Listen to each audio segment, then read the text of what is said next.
BJP सरकार हिसाब दो, बीजेपी सरकार जवाब दो, मेवात की दुर्दशा का जवाब दो, देश में सबसे ज्यादा बेरोजगारी का जवाब दो। लगाते हुए चलेंगे, बताओ ठीक है, चले आराम से।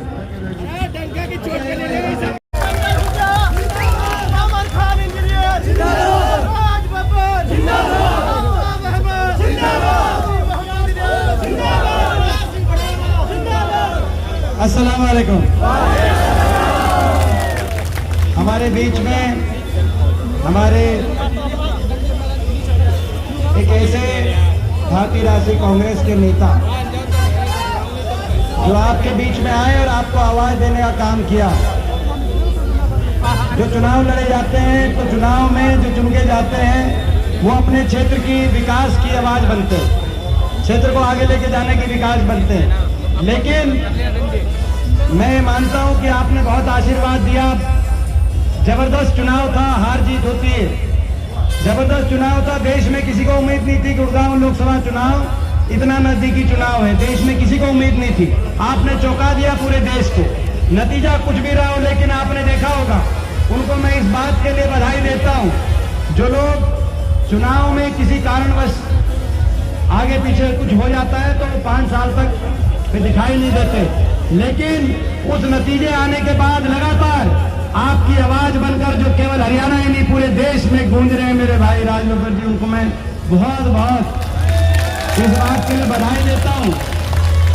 और राज बब्बर जी की आवाज में ताकत है। जब ये बोलते हैं तो बड़े बड़े हिल जाते हैं। गलत तो नहीं मैं कह रहा?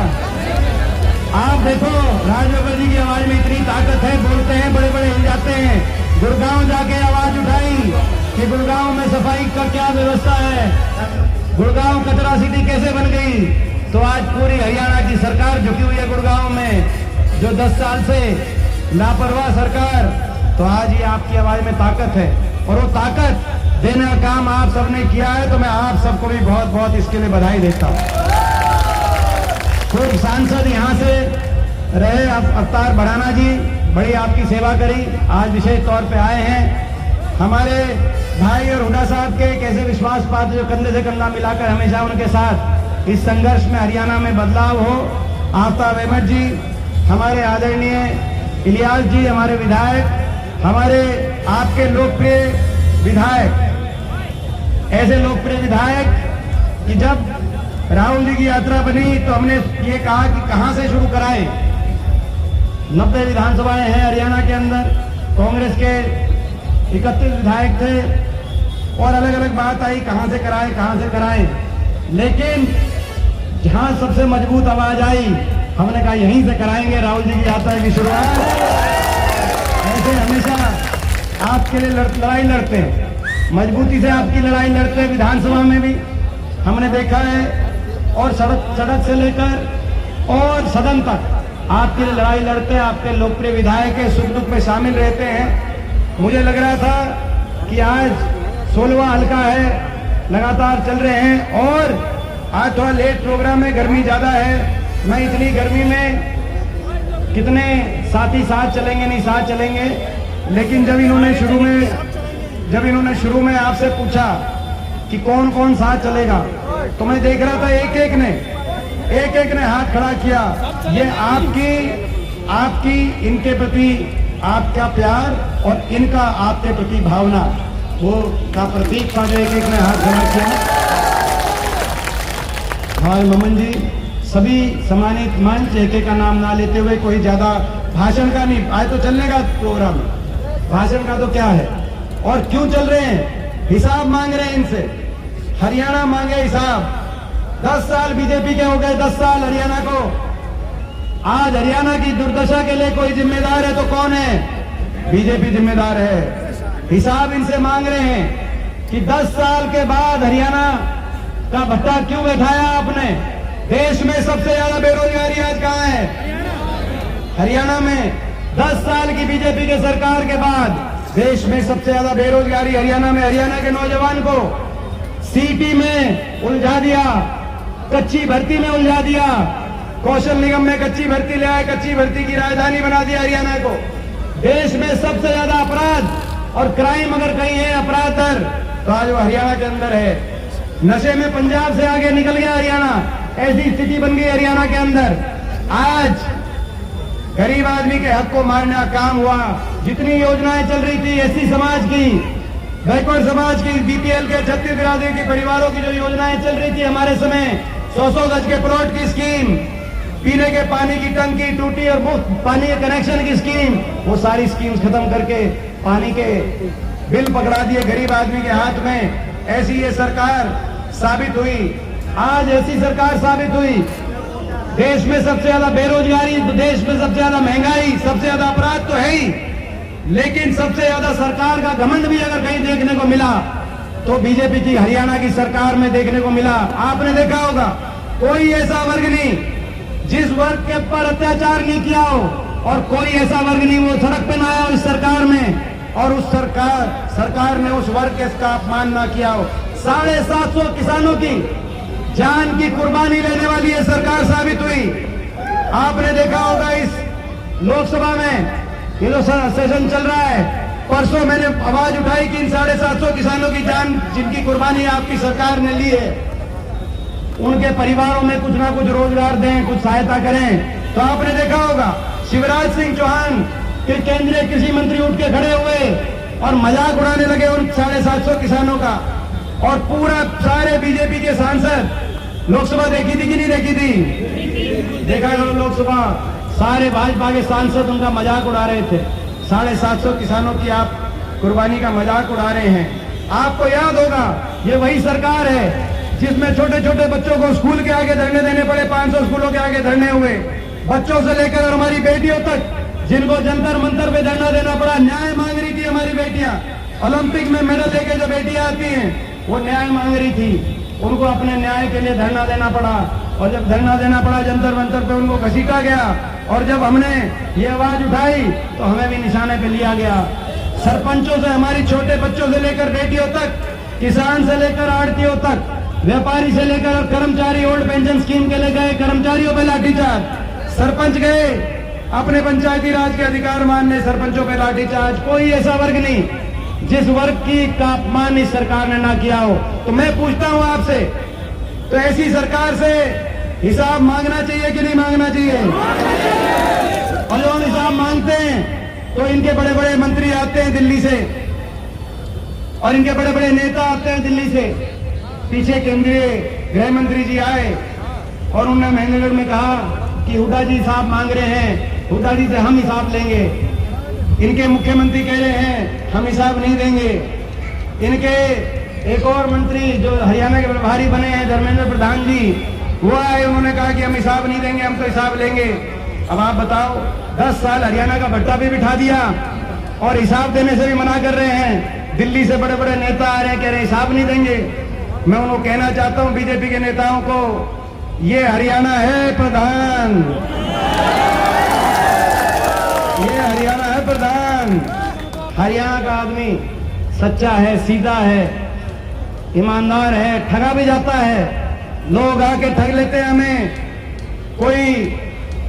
कोई कहीं से आके ठग लेता है, कोई कहीं से आके ठग लेता है, लेकिन जब हरियाणा का आदमी ठगा जाता है तो उसका हिसाब भी लेना जानता है।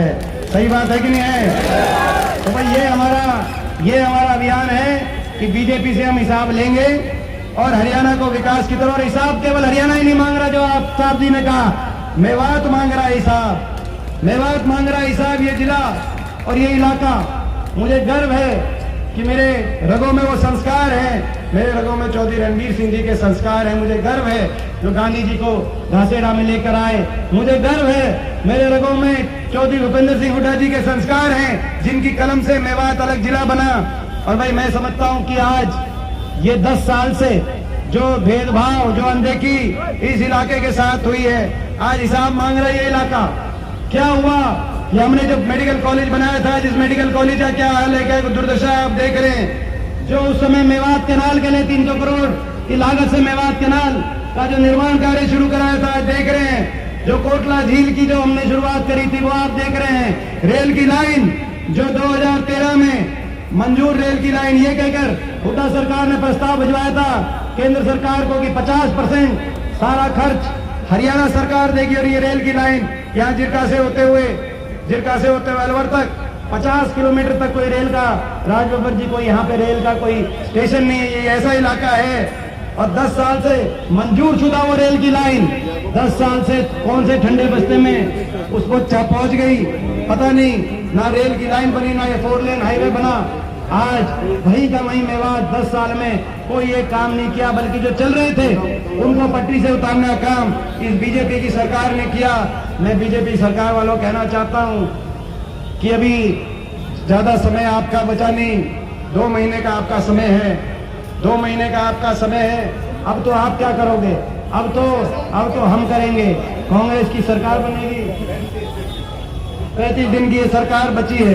बात ऐसे कर रहे हैं, सरकार 35 दिन की है, 35 दिन की।